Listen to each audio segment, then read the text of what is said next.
Well, hello, friends. Mark Holmes here, and as always, thank you guys for watching, commenting, subscribing, and being part of the Jobu Sports Report. Without you guys, man, you know this does not work without you guys. You know,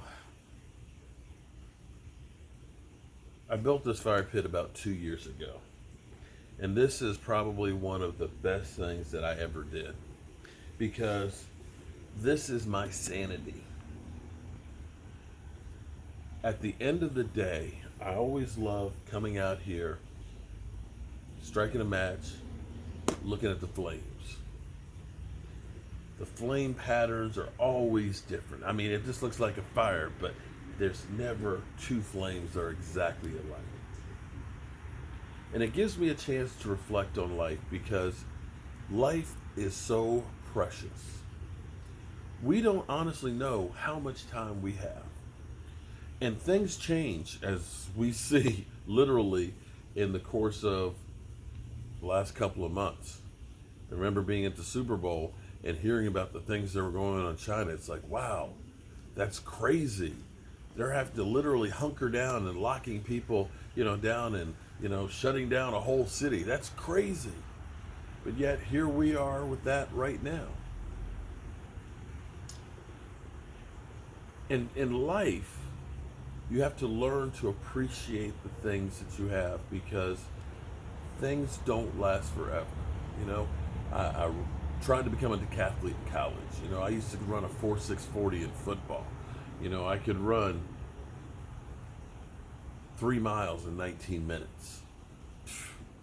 Those days are long gone. I appreciate back when I used to could do it. And that's why coming out here is so important to me because it gives me a chance to reflect on the day, think about the things I used to do, things I did today, and things I'm going to do tomorrow, and to be thankful for having that day. Because things change a lot quicker than you think. Football, they say when you know better, you do better. Football is an incredible sport. Football is part of my everyday world. You guys know this. I can relate almost anything that happens to life to a football analogy or something that's happened on the field, and I can relate to it and I can come up with a solution because what I learned in football. But football has its bad side too. Football is brutal. Football will screw you up. And now, sorry, my heat just came on. I forgot to bring my other mic out. Forgive me. We know more about football than when I grew up, okay? When I grew up, we played football. We got a concussion. We got right back up, whether it was in practice or a game, and got right back out there because we didn't know any better. We had things like chop blocks, okay? We had high lows, okay? Where your job was to stand the guy up, and my job was to take his legs out from under him. These are things that aren't there anymore. You think about Deacon Jones having the head slap. But there are risks that are part of football. And when you get guys that are 300 pounds that can run a 4.740 that are literally coming like a ton of bricks, people are going to get hurt. And what we're seeing now is a lot of players retire sooner than later. You think about, Travis Frederick, who had an awakening because he missed that year with the Guillain-Barré syndrome.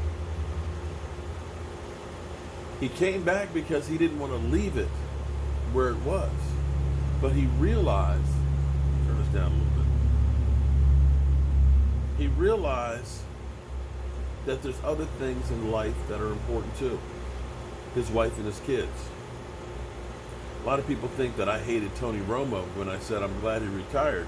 It wasn't that I hated Tony Romo, but when you start breaking bones in your back on a regular basis, it's time to say, I want to be able to play golf. I want to be able to roll over next to my wife. I want to be able to pick up my kids. And you're beginning to see guys that are leaving early. You saw Gronk. Gronk's like, hey, You know what? I got a few Super Bowl rings. I got some money. I'm going to leave while I can still go out there and party and shake my butt. You saw Andrew Luck, who lost the joy of football because he was constantly dealing with rehabbing and the pain of trying to come back only to be injured again. I wish there was a way they could figure out how to keep these guys uninjured. We as fans don't understand what it's like, especially if you've never played football.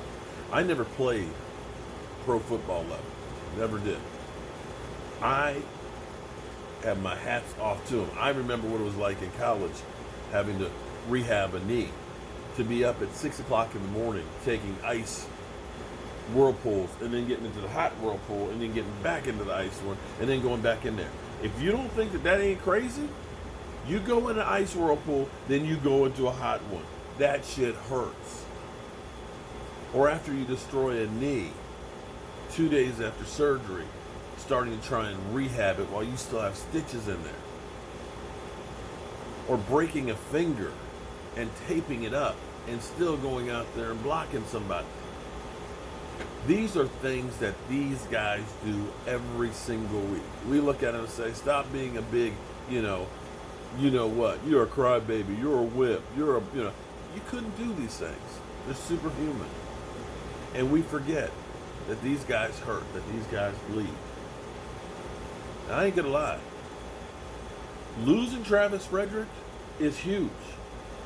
Make no mistake about it. You don't hear most guys about offensive linemen except when they hold or when they're not there. But that guy has been everything that you want from a football player. His longevity, the way he played, the All-Pros, the Pro Bowl players, the leadership on the field, the leadership off the field, giving back to the community, never being a guy to complain, a guy who other people follow. You don't just replace somebody like that just like that. It's going to be a big, big blow to our Dallas Cowboys.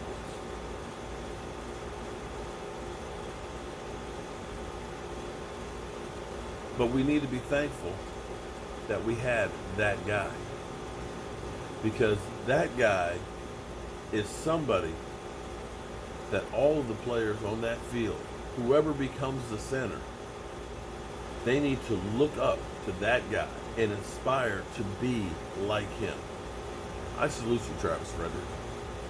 I salute you for the courage to realize that yes, I am a football player,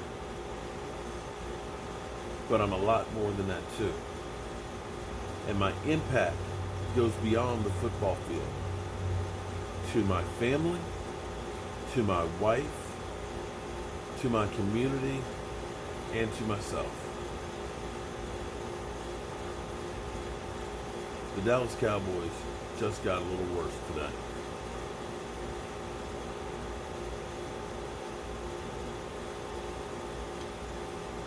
Travis Frederick will truly be missed on this team. But I salute you, brother. I salute you 100%.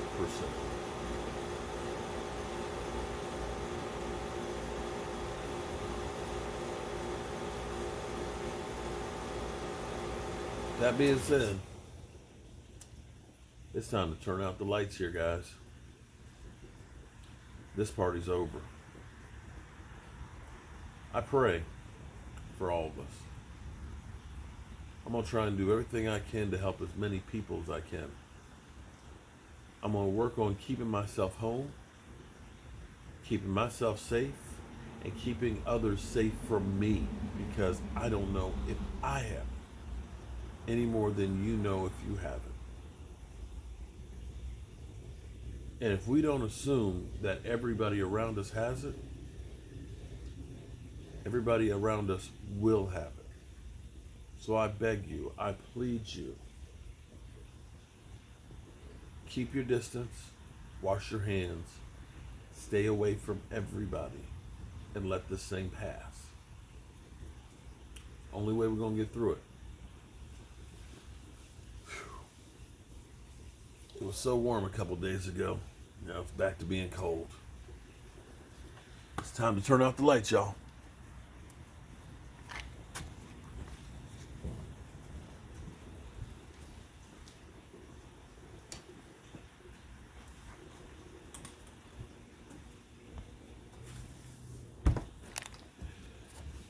I'll see you guys in the morning.